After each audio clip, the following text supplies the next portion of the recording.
ఇక బీసీ రిజర్వేషన్ల విషయంలో రేవంత్ సర్కార్ మళ్లీ మోసం చేయాలని చూస్తోంది. ప్రభుత్వ పరంగా కాకుండా కాంగ్రెస్ పార్టీ కోటాతోనే స్థానిక సంస్థల ఎన్నికలకు వెళ్లాలని భావిస్తోంది. రేపటి కేబినెట్ భేటీలో దీనిపై చర్చించి నిర్ణయం తీసుకోనుంది. ఇదే నిర్ణయాన్ని కోర్టుకు నివేదించనుంది. 2 ఏళ్ల ప్రభుత్వ వేడుకలు జరుపుకొని డిసెంబర్లో ఎన్నికల నోటిఫికేషన్ విడుదల చేసే అవకాశం ఉంది.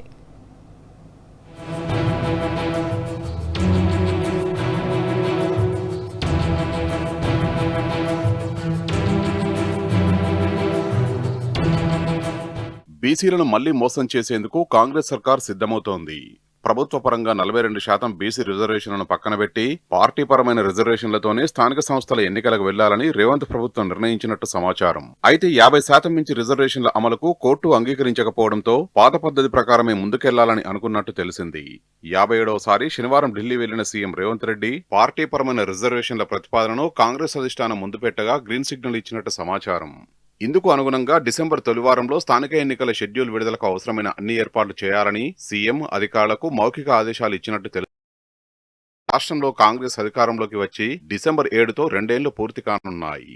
దీంతో తాము చేసిన పనుల్ని ప్రజల ముందు పెట్టడానికి వేడుక నిర్వహించాలని రేవంత్ సర్కార్ భావిస్తోంది. ఈలోపే స్థానిక ఎన్నికలకు షెడ్యూల్ విడుదలైతే ఎన్నికల కోడ్ అమలులో ఉంటే వేడుకలకు వీలుపడదని భావించి షెడ్యూల్ జారీని డిసెంబర్ 2వ వారానికి వాయిదా వేసినట్టు తెలిసింది. వేడుక పూర్తయిన రోజు లేదా మరుసటి రోజు స్థానిక కావాలని ప్రభుత్వ పెద్దలు అధికారులకు సూచించినట్టు సమాచారం.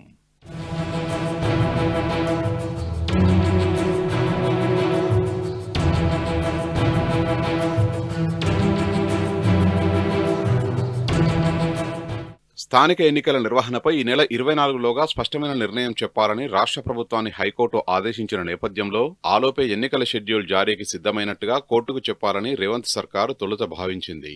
ఆ మేరకు ఎన్నికలకు సంబంధించిన అంశాలపై నోట్ ఫైల్ తయారు చేయాలని ఇటీవల పంచాయతీరాజ్ శాఖ అధికారుల్ని ప్రభుత్వం ఆదేశించింది. అన్ని ఏర్పాట్లు పూర్తి చేశామని, స్థానిక ఎన్నికలు ఎంత త్వరగా నిర్వహిస్తే అంత మంచిదని నోట్ ఫైల్ను పీఆర్ఆర్డీ అధికారులు ప్రభుత్వానికి సమర్పించారు. ఈ నెల 17న జరిగే కేబినెట్ సమావేశంలో చర్చించి ఎన్నికలు జరిపేందుకు సిద్ధమేనంటూ హైకోర్టుకు తమ నిర్ణయాన్ని చెప్పాలని ప్రభుత్వం భావించింది. ఒకానొక సందర్భంలో 24లోగా షెడ్యూల్ను జారీ చేయడానికి ప్రభుత్వ పెద్దలు సిద్ధమైనట్టు సమాచారం. అయితే ఈలోగా జూబ్లీహిల్స్ ఉప ఎన్నిక ఫలితాలు కాంగ్రెస్ ప్రభుత్వానికి అనుకూలంగా వచ్చాయి. 2 ఏళ్ల పాలన వేడుకల్ని జరపాలనుకున్న తరుణంలో స్థానిక ఎన్నికల నోటిఫికేషన్ జారీ చేస్తే కోడ్ కారణంగా వేడుకలకు వీలుండదు. కనుక షెడ్యూల్ను వాయిదా వేయాలని ప్రభుత్వ పెద్దలు నిర్ణయించినట్టు తెలిసింది.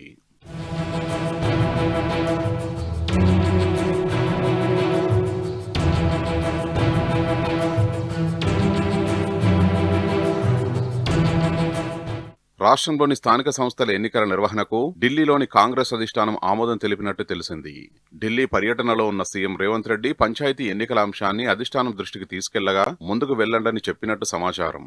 అయితే తెలంగాణలో అసెంబ్లీ ఎన్నికల ముందు కాంగ్రెస్ పార్టీ స్థానిక ఎన్నికల్లో బీసీలకు 42% రిజర్వేషన్ కల్పిస్తామని హామీ ఇచ్చింది. ఈ మేరకు కామారెడ్డి డిక్లరేషన్ కూడా చేసింది. కానీ ఇప్పుడు ప్రభుత్వ పరంగా కాకుండా పార్టీ పరంగా బీసీలకు 42% టికెట్లిచ్చి ఎన్నికలకు వెళ్లాలని చూస్తున్నది. పాత పద్ధతిలో బీసీలకు రిజర్వేషన్ కల్పించాలని భావిస్తున్నది. కాంగ్రెస్ నిర్ణయంపై బీసీ జేఏసీ బగ్గుమంటున్నది.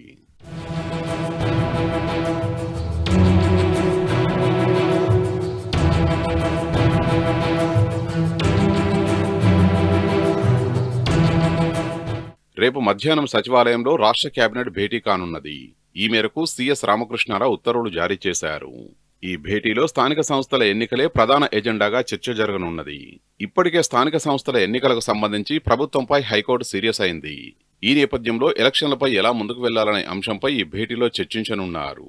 ముఖ్యంగా బీసీలకు 42% రిజర్వేషన్లకు సంబంధించి న్యాయపరమైన సమస్యలు ఎదుర్కోవడంతో తదుపరి ఏం చేయాలనే అంశంపై కేబినెట్ భేటీలో నిర్ణయం తీసుకునే అవకాశం ఉన్నది.